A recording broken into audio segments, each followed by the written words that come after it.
So in this week's video, I'm going to show you how I edit star trails. Stay tuned.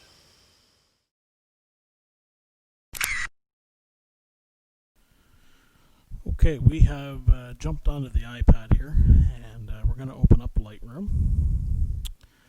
And you'll see I've got all of my photos here in a folder. And all we're going to do is we're just going to edit the first one. And then what we will do, I edit on an iPad Pro. I just find it easier and quicker. My computer's not the fastest in the world, so it takes forever on the PC. But what I do here is I edit, everything uploads to the cloud, and when I open up Lightroom on my laptop, it syncs all the edits that I've done on here.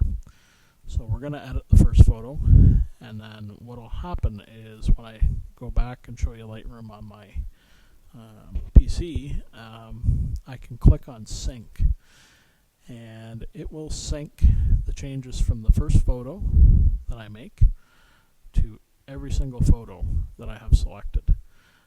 So every edit that I do on this photo will now be on every single one of the photos that I have selected in the film strip in Lightroom. So a pretty handy feature when you're doing stuff like this, or if you're doing batches of portraits and they're all the same sort of lighting situation. You can use the sync mode for that, but I'll show you that in a minute. So first thing we want to do, you can see in here we've got some clusters up in the top here of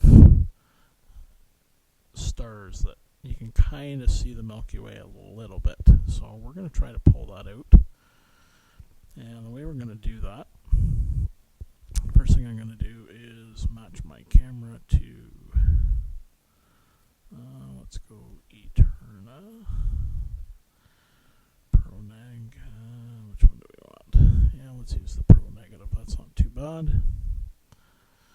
So I shoot Fuji, so one of the beauties with Fuji's is in the camera they've built in the old Fujifilm presets. So when you select those presets, it looks like the old film did. So the Astia, is soft, it's not real contrasty. Classic Chrome is a little desaturated. The Pro Negative is just basically kind of a standard look, or a standard film, kind of an all-round film. So that one gives me a little more detail and brightens up the sky a little bit, so we like that. We're going to keep that. Now, this is going to look a little different than what Lightroom on your PC looks, but it is essentially the same. You still have all the same tools. They're just laid out a little differently, that's all. So first thing we're going to do, we're going to pull up some shadows. Obviously not too much lower. We get some hot spots down there in the corner. So like that is good. And this really is just your own preference, really. It's not, everybody's editing is a little bit different.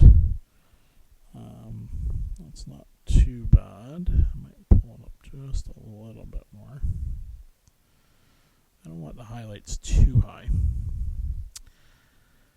And what else do we want? I'm going to pull the whites up a little bit, not too much. Right about there. Blacks, maybe down a little bit. Okay. I'm happy with that. Let's go into coloring now. Now, this is where, I'm not a big fan of yellows and oranges and stuff. I prefer my night sky to have a little bit of a blue tinge to it. So we'll put that right a bit there. As far as purple and green tint, right in there somewhere, a little more neutral. Vibrance, I don't want too much. Effects, I can pull the texture up a little bit. Texture and clarity are nice. It makes things pop a little bit. And you can see when I pull that clarity how much more of that nebula sort of look pulls through up at the top. We're going to add a little bit of vignette because I always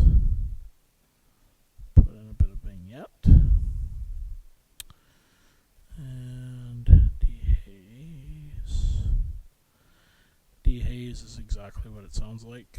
You can add haze or you can take away haze. I want to take away a little bit. That's good for that. Now I do want to clean up on the bottom here. I want to let's go back to light for a second. Let's just pull them shadows down a little bit. And pull them highlights down just a bit. Now, that's not too bad. Now what I can do though, if I go into detail, again, your side panel in Lightroom is going to look a little different than this, but it's all the same tools. It's going to pull in a little bit of noise reduction. Not too much, but just enough to... This was shot at ISO 3200, so there is a little bit of noise in here. So I just want to clean that up a little bit. And you can see if you go way over, you lose a lot of stars. So, which I don't really want to do that.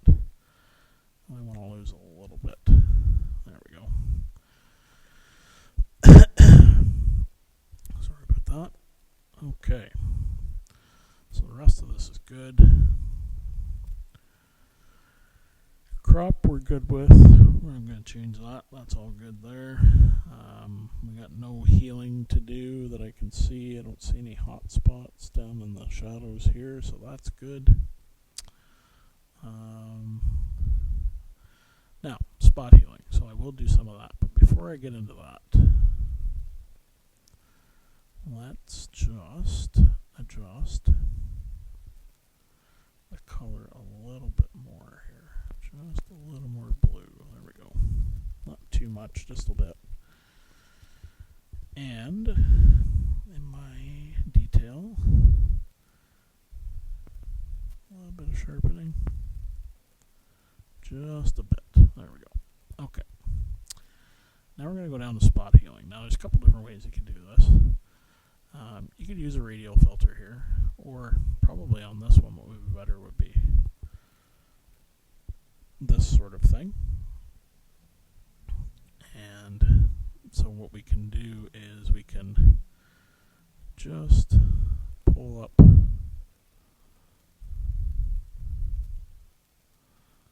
some highlights and contrast in these areas. Okay, so that'd be one way you could do it. The other way, of course, let's just take that off. Just back up here. Okay, so now we got no adjustment brush. We could use an actual brush. Okay, so normally these would be over in your top right. Your adjustment brush, your healing, your radial filters, that kind of thing. But I can take now and just kind of come in here and color over this area. And pull up more detail in this Milky Way part. A little bit more exposure. Let's go to color.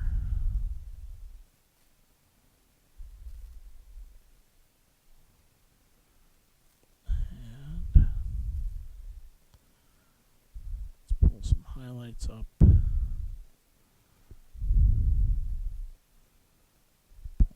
Shadows up, a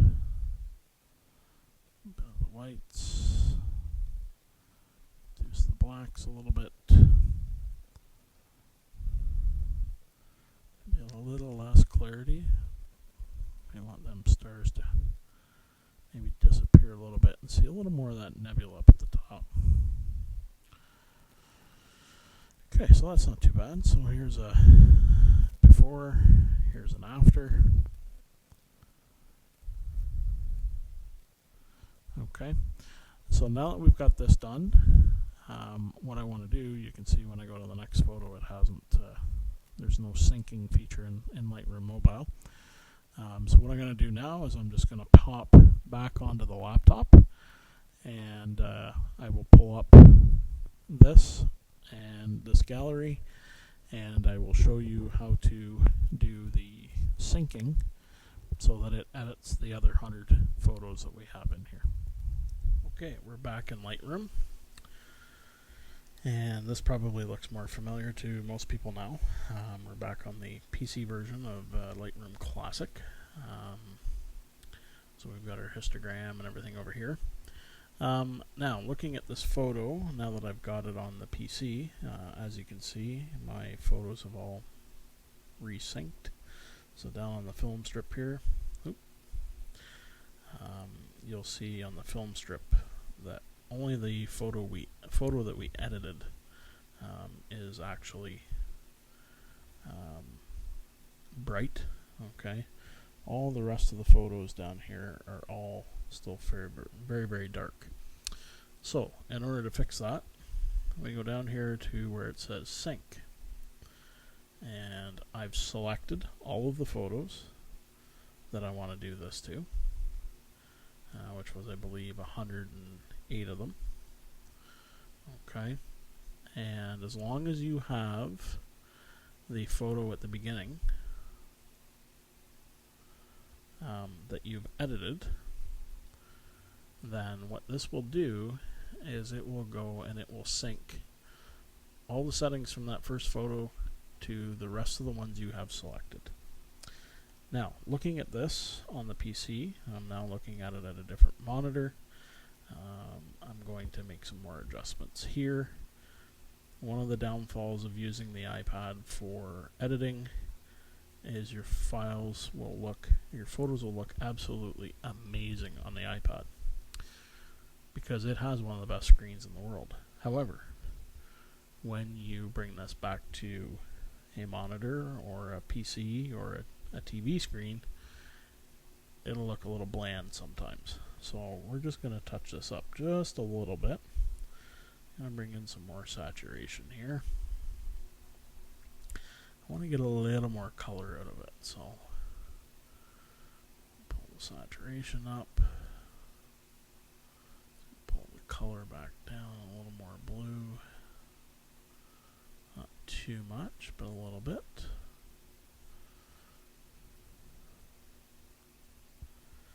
Okay, that looks pretty decent. Maybe a little more vibrance.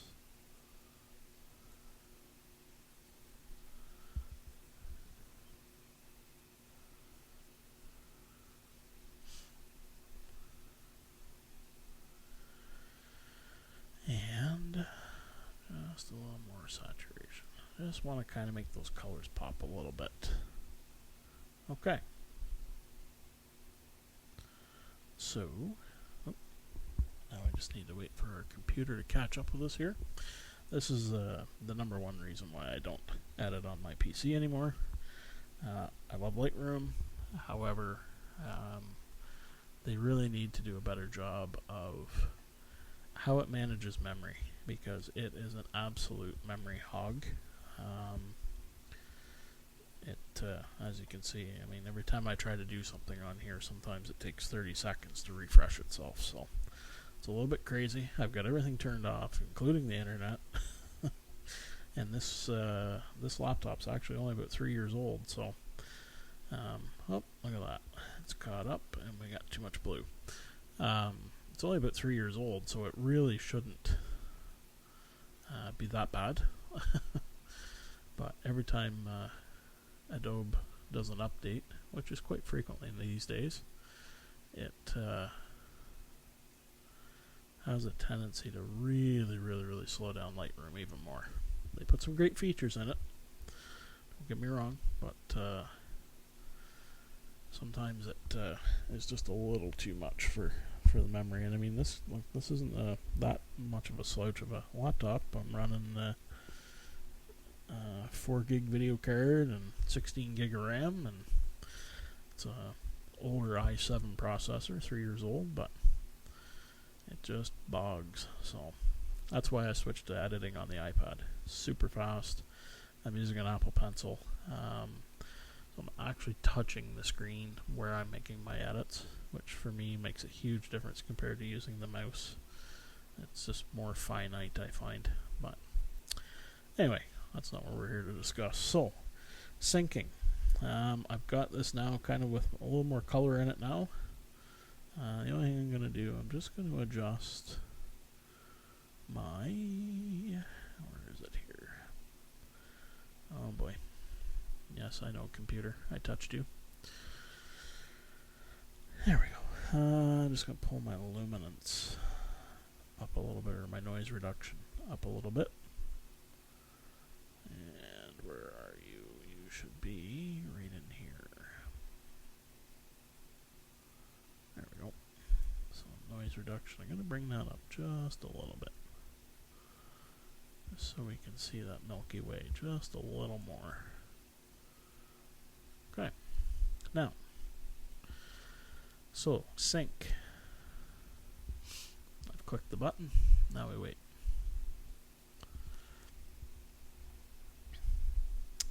I've really switched to, with this laptop, just importing my photos into it for cataloging purposes. And then I transfer everything over to the iPad so I can edit it. Which Adobe actually handles that pretty good.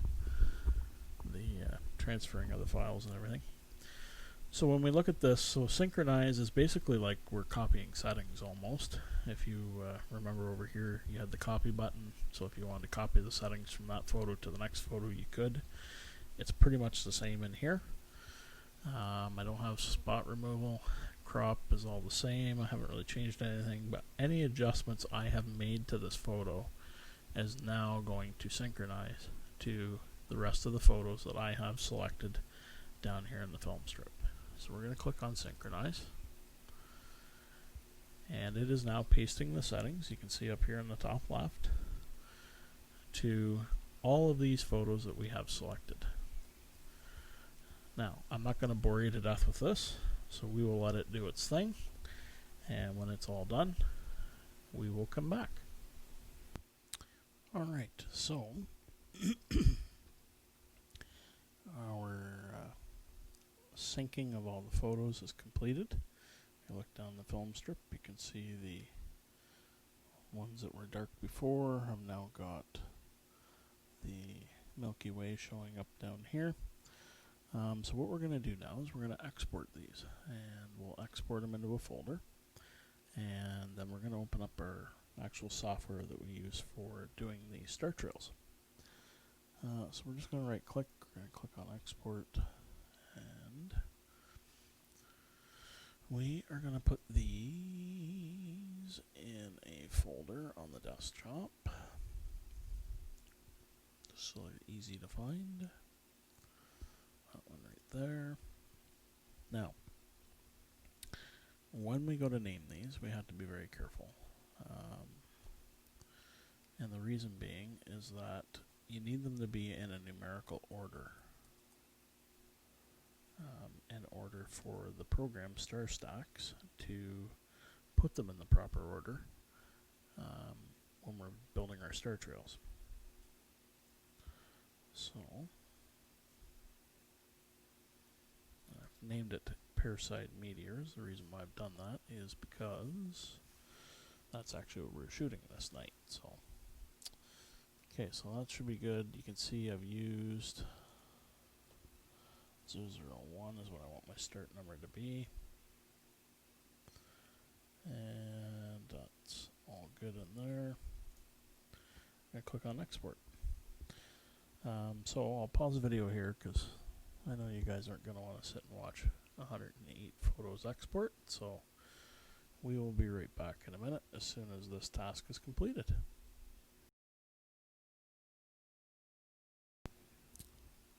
Okay, we are into StarStax now, and we are going to open up our folder here that has our photos, and we are going to drag and drop them. So these are the ones that we just exported. Just gotta find them here.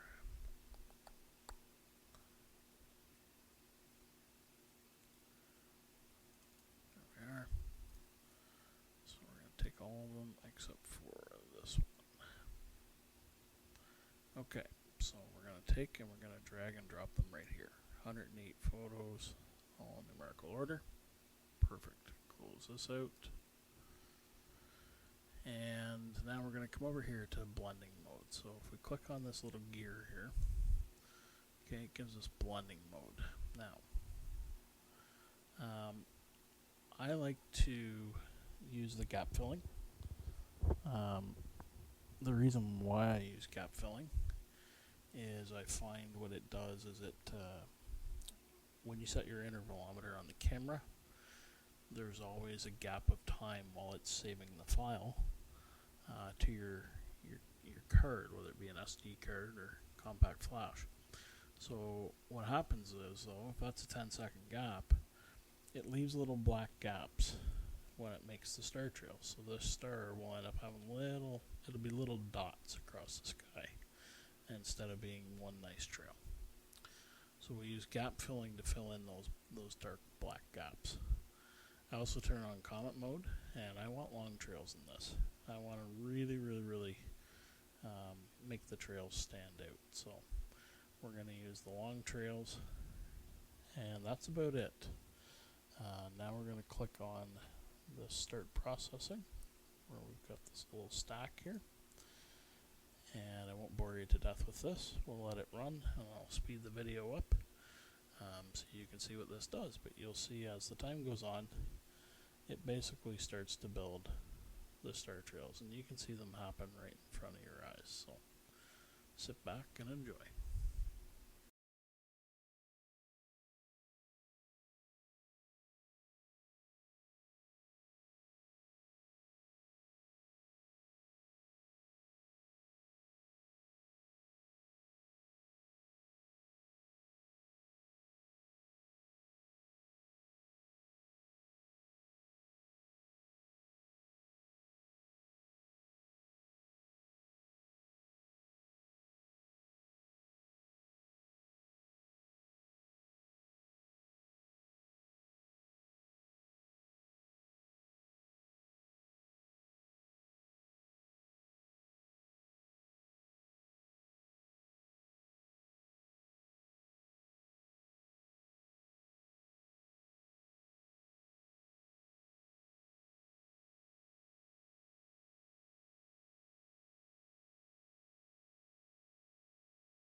Alright, so that has finished up.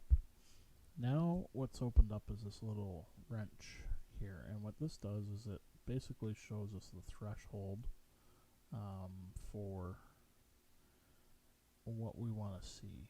So I can actually change how much noise I want in this, or how little noise I want in this. I'm going to bring this down a little bit, so I'm just getting the star trails here, and that's it. That's probably pretty good right there.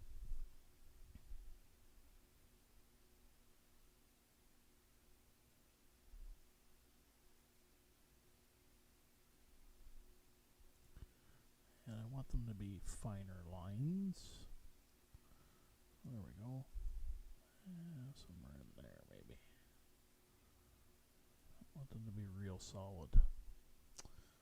And so that's it for, there's our final image. You can see if I do that, what happens. We get more. If I go all the way down to less, it's not quite as distracting. So somewhere in there. And then if I adjust the threshold, then you will see more trails versus less trails.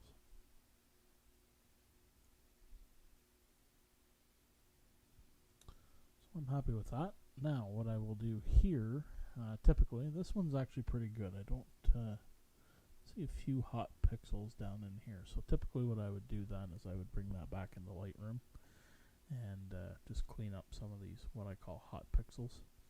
These ones that show up as being bright blue or white. But other than that, I mean, I went for a very abstract look on this one. I think we achieved that. Now the other thing is too is we were mentioning earlier about the colors, and you can see that a lot of these stars are not white. A lot of them are oranges and reds, and there's some yellowy ones up in here, a lot of blue. So it's very, very cool to see when you let your camera run, and it's amazing what it will capture for you.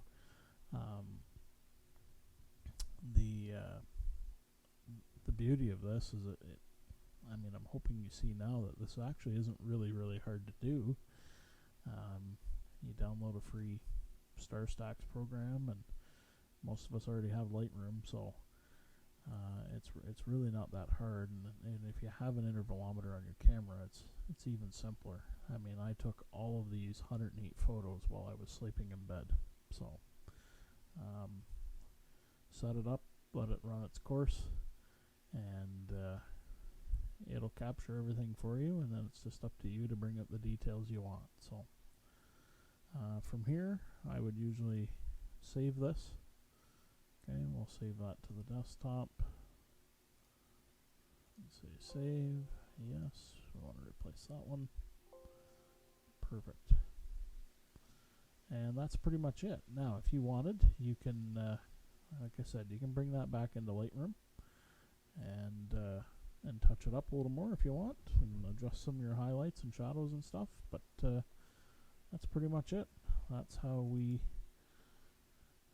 achieved getting that photo.